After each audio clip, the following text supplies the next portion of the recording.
Alright, so this is going to be going over the different things for tomorrow's live stream and seeing what will actually make a difference in regards to, what to be looking for in terms of what kind of changes they're going to make, and how they line up with the manifestos, because I assume the patch notes will be coming out once the live stream ends.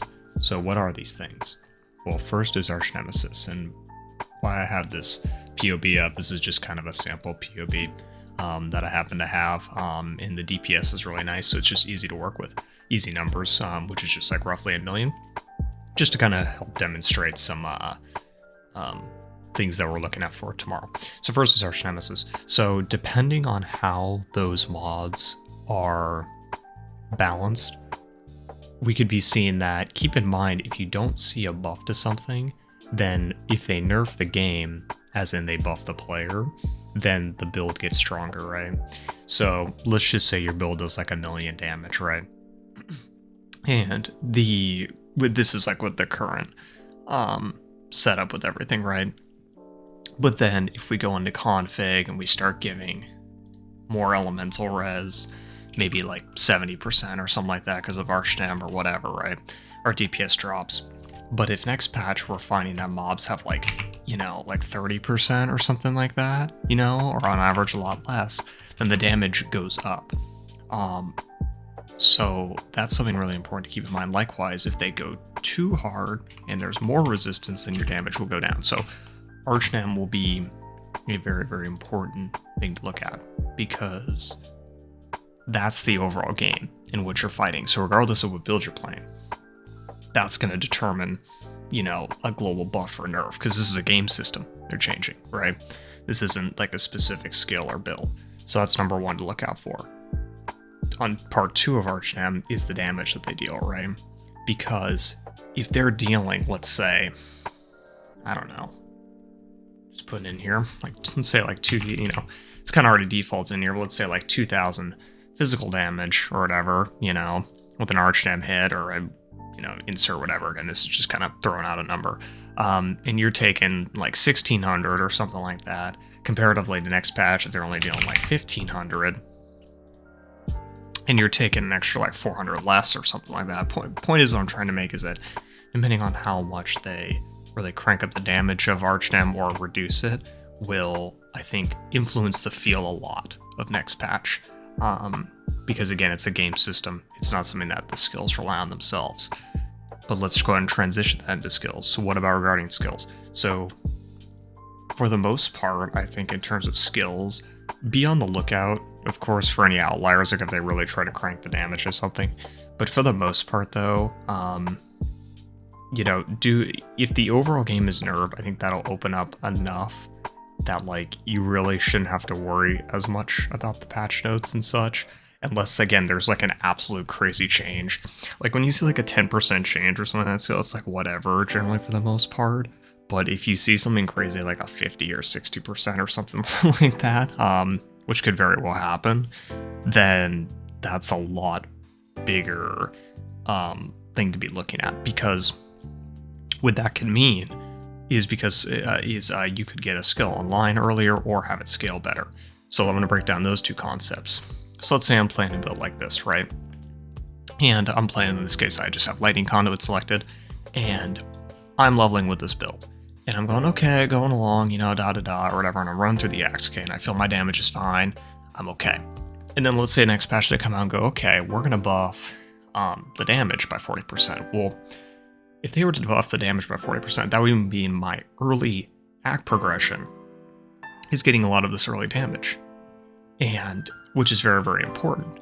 On top of that, once you get to maps, that means that smooths out as well, because now you're getting more damage for that, you see, so you're getting damage at all stages of the game. Okay, but the important part is that it's starting early. Okay, and if you are able to spec into something early, right, and play it early, currently, then a damage buff then will then help the early on that, right? Because if you were able to play it early game before, then you're just getting a buff there. What's the alternative? The other alternative or thing that can happen is this skill gets buffed, but you don't see the effects of it till the later stages of the game. So, example, what happens if you have some skill that you're not really that comfortable leveling with or doesn't level that great, as in like you can't physically like transition to it, right? Even if you wanted to, till maps, then, or like it requires some kind of, items to work, or, there's some concept behind it, right? Then that's only going to apply on the upper end, right? Because let's say you go, okay, well, I can't play this with the axe, but, if I get to the end game, put all my stuff together, this build does 20 million damage, right? Like a ton of damage. And then they buff that by 40%. Well, now your axe stuff and early map stuff doesn't matter, right? And this is especially important for rerolling. That stuff doesn't matter. What then happens is that build you reroll to, or once you get it online, you transition to, that now has 40% more damage, right? So, if you have like, I'm just going to put in here, like 2,000, 20,000% more damage or something, right? And your build looks like this, because there's some builds that look like this, right? And then just, like a billion damage.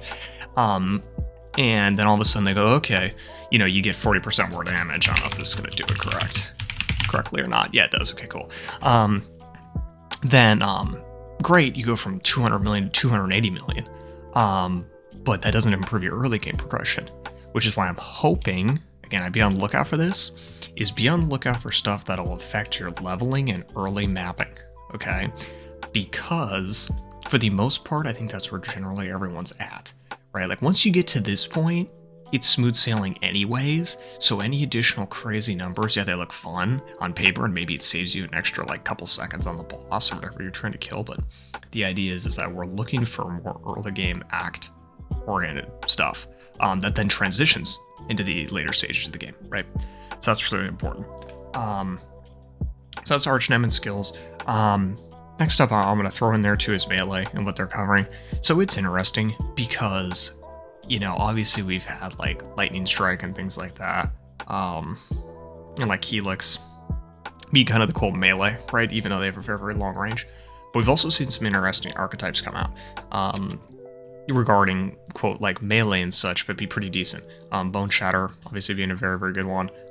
Something a little more range on the other side is Reeve, doing like a strength stack Reeve or something like that, right?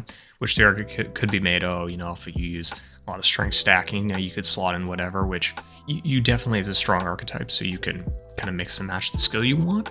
But the idea is that to say that it's completely, like a skill is completely unusable, I don't think is really the case. And I think that's kind of going along the lines what everyone else is thinking, is that it's not that it's unusable, it's just the quality of life needs to be improved. Okay, so what I'd be looking for is quality of life. For example, this could be like, fortified generation or something like that, which, by the way, that's again, they did buff this patch. So it's like easier to gain fortification and such, and that might have flown under the radar for a lot of people. So that's a lot easier. So be on the lookout for that, because something like that, even though it doesn't like look good on paper, right? You're like, oh, nothing changed this patch. Well, you did get a buff to fortification generation. Something like that, right? So that is kind of important. Things like that, which don't appear on paper, right? But then have an influence on gameplay. This is important too, because you also have to consider, depending on what they buff, how that's actually going to play out in reality, right? Because let's say they buff, like, I don't know, insert X skill that takes a long time to attack or cast with, right? And they go, hey, we're giving it 40% more damage or something like that, right? And I guess it isn't even in regards to, I worded that wrong in terms of like casting slower, things like that, because there's definitely builds that do that. It's just more of like the clunkiness of it, right? If you increase the damage on it, but you don't have high damage uptime, then that buff is a lot less damage than what it's actually saying on paper. Because your DPS uptime, maybe you have to be moving around, maybe you have to charge it, maybe there's certain mechanics that don't reflect what it actually is on paper, right? So something to keep in mind there is the quality of life changes, if they're going to make any, right? Whatever these tweaks are to melee, etc. And this could be for other skills as well, right? Like, you have to think about how they play out in game, because the paper stuff is very, very useful, but it's very, very important to be knowledgeable in terms of like how that's actually going to look in reality. Because like, you could look at like, for instance, like look at a mechanic like block, right? Let's say like an Aegis Aurora set up, and on paper it's telling you, oh, well, your effective max hit's kind of low, or etc., right? Like you're actually not that you're not that tanky. But then you go and map with it, and you just feel like immortal, because you're just like constantly blocking and just recovering energy shield. etc., because you're taking a lot of small hits. Well, POB doesn't know that. I mean, like, obviously you can put in the hits and things like that, right? But it doesn't know the exact situation you're going to be in all the time. Hence why you kind of have to translate what you put into the build into practice. And that's the idea for any tweaks that they're going to be doing there. So very, very important. Last thing to look out for is the chase stuff. They mentioned things about jewels. I'm excited, but also a bit kind of like on the fence about it, because here's the thing, the jewels already have a lot of chase stuff. You have like your Watcher's Eye, Legion jewels, Forbidden Flesh, Forbidden Flame. Rare jewels on their own are very, very good. Clusters. There's a lot of stuff competing, and then other uniques too, like if you have a specific one for your build. So, because, you know, like this, again, this is just an example setup, and let me like slot in some jewel sockets, right? Which, by the way, don't copy this POV, this is just like, you know, chuck something together, you know, this is, you know, just for like testing simulation purposes of like different numbers and such. So let's say in this way, like as you can see, I'm just using like a Mage Blood to cap res, things like that, so like, yeah.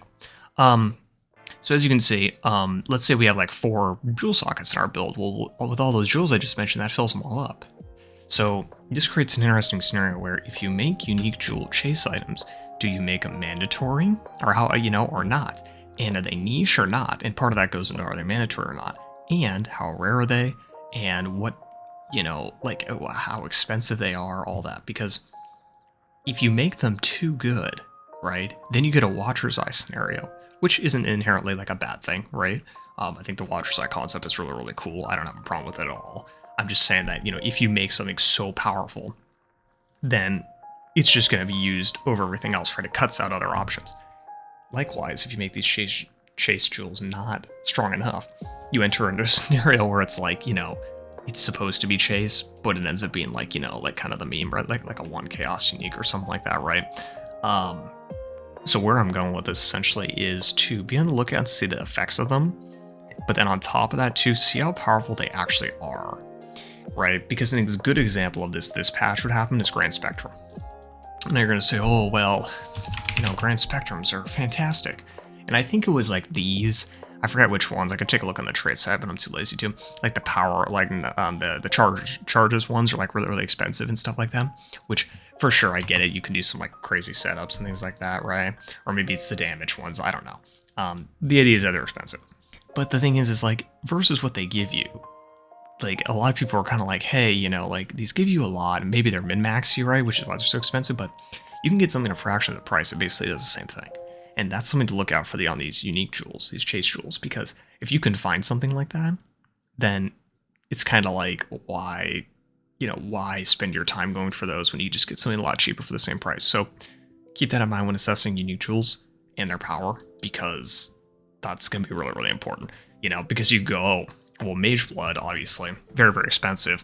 You know, everyone wants it, super worth the power. But then you could look at, like, again, like a Grand Spectrum, right? Minimum endurance charges could be really, really powerful, but you wouldn't just take it on every single build, you know? Like, you wouldn't just slot it on every single build because you feel like it. Same thing with Frenzies and power, right? Depends what your build needs or wants, what it generates, you know? So that cost of like whatever it'd be, let's say it's like 20 divines for a jewel, right? That wouldn't be worth it to you for your build. So think about that stuff before just going, oh my god, it's a crazy chase item and I'm gonna use it for everything. You know, think about the practical aspects of it, right? So definitely think about that. That's all I really wanted to cover. This went a little longer than I thought it would, but yeah, I'm excited for the live stream tomorrow. And yeah, I hope you all kind of stay on the lookout for that stuff, and hopefully we get a good patch. So looking forward to it, and thanks for watching. Good luck tomorrow. Peace.